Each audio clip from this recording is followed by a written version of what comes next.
আমরা যাচ্ছি, আজকে বিভিন্ন পীররা ঘোষণা দিয়ে দিচ্ছে তারাই নাকি মানুষকে জান্নাতে নিয়ে চলে যাবে আল্লাহকে সুপারিশ করে। দেখুন, স্বয়ং রাসূলুল্লাহ সাল্লাল্লাহু আলাইহি ওয়াসাল্লাম এমন ঘোষণা দেন নাই। রাসূল সাল্লাল্লাহু আলাইহি ওয়াসাল্লাম পৃথিবীর সর্বোৎকৃষ্ট মানুষ। রাসূল সাল্লাল্লাহু আলাইহি ওয়াসাল্লাম আমাদের নবী, তিনি আমাদের রাসূল। তারপরেও তিনি নিজে এই ঘোষণা দিয়ে যেতে পারেন নাই।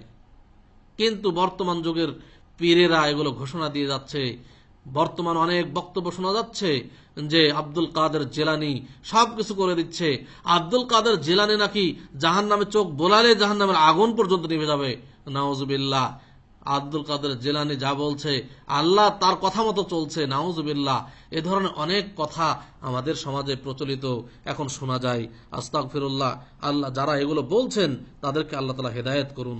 দেখুন, আল্লাহ তাআলা বলছেন রাসূল সাল্লাল্লাহু আলাইহি ওয়াসাল্লাম কিছু করতে পারবেন। আল্লাহ বলছেন সূরা আরাফ ৭ নম্বর সূরা ১৮৮ নম্বর আয়াতে আল্লাহ বলছেন, কুল, হে নবী সাল্লাল্লাহু আলাইহি ওয়াসাল্লাম তুমি বলে দাও, লা আমলিকু লিনাফসি নাফআন ওয়ালা দাররা, আমি মালিক নই, আমি নিজেই মালিক নই। কিসের মালিক নই? নাফআন ওয়ালা দাররা, উপকার এবং ক্ষতি করার মালিক আমি নই। আমি কারো উপকারও করতে পারবো না, ক্ষতিও করতে পারবো না, এই মালিক আমি নই। ইল্লা মাশা আল্লাহ, আল্লাহ যদি যা চান তা ব্যতীত আমি এগুলোর মালিক নই।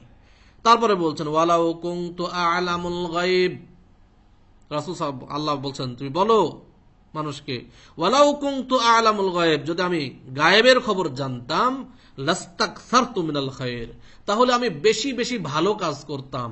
ওয়ামা মাসসানিয়া সু, আর আমাকে কোনো অমঙ্গল স্পর্শ করতে পারতো না।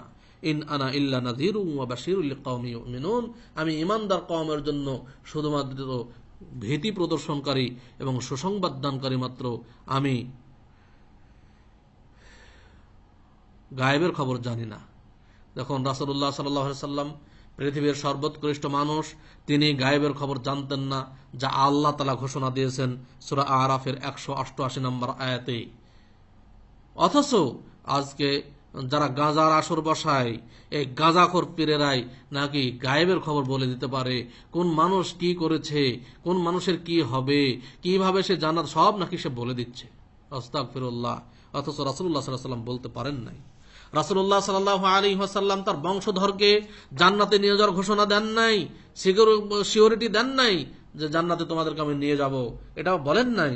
রাসূলুল্লাহ সাল্লাল্লাহু আলাইহি ওয়াসাল্লাম একদা সাফা পাহাড়ের পাদদেশে তার বংশধরকে জমা করে একত্রিত করে ডেকে সকলকে বলেছিলেন, ইয়া মা'শারা কুরাইশ, হে কুরাইশ বংশধর, আনকিযু আনফুসাকুম মিনান নার, তোমরা নিজেদেরকে জাহান্নামের আগুন থেকে বাঁচাও। ইয়া বানি কাব ইবনে লুআই, হে কাব ইবনে লুআইয়ের বংশধর, আনকিযু আনফুসাকুম মিনান নার, তোমরা নিজেরাই নিজেদেরকে জাহান্নামের আগুন থেকে বাঁচাও। ইয়া বানি আব্দ মানাফ, হে আব্দ মানাফের বংশধর, আনকিযু আনফুসাকুম মিনান নার, তোমরা নিজেরাই নিজেদেরকে জাহান্নামের আগুন থেকে বাঁচাও। ইয়া বানি হাশিম, হে হাশিমের বংশধর, আনকিযু আনফুসাকুম মিনান নার, তোমরা নিজেদেরকে জাহান্নামের আগুন থেকে বাঁচাও। ইয়া বানি আব্দুল মুত্তালিব, হে আব্দুল মুত্তালিবের বংশধর, আনকিযু আনফুসাকুম মিনান নার, তোমরা নিজেদেরকে জাহান্নামের আগুন থেকে বাঁচাও। ইয়া আব্বাস ইবনে আব্দুল মুত্তালিব, হে আব্বাস ইবনে আব্দুল মুত্তালিব, তুমিও নিজেকে জাহান্নামের আগুন থেকে বাঁচাও। লা উগনি আনকা মিনাল্লাহি শাইআ, কিয়ামতের দিন আমি তোমার ব্যাপারে কিছুই করতে পারবো না আল্লাহর কাছে। আল্লাহ যদি তোমাকে পাকড়াও করেন, আমি তোমার ব্যাপারে কিছুই করতে পারবো না। তারপরে বলছেন ইয়া ফাতিমা বিনত মুহাম্মদ, ইয়া ফাতিমা বিনত মুহাম্মদ, হে মুহাম্মাদের কন্যা ফাতিমা, হে মুহাম্মাদের কন্যা ফাতিমা, আনকিদি নাফসাকি মিনান নার, তুমি নিজেকে জাহান্নামের আগুন থেকে বাঁচাও।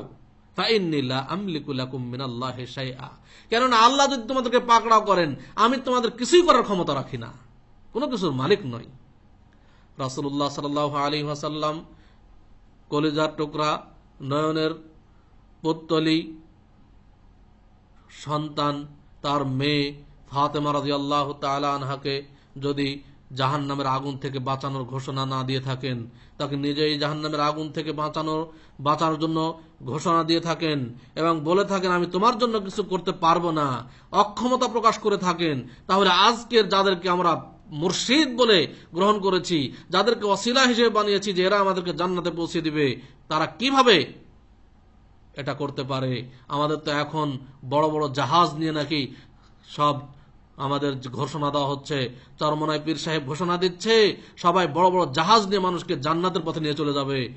অথচ রাসূলুল্লাহ সাল্লাল্লাহু আলাইহি ওয়াসাল্লাম এমন ঘোষণা দেন নাই, কোন ঘোষণা রাসূলুল্লাহ সাল্লাল্লাহু আলাইহি ওয়াসাল্লাম দিয়ে যান নাই, কিন্তু আমরা সেটা দিয়ে যাচ্ছি।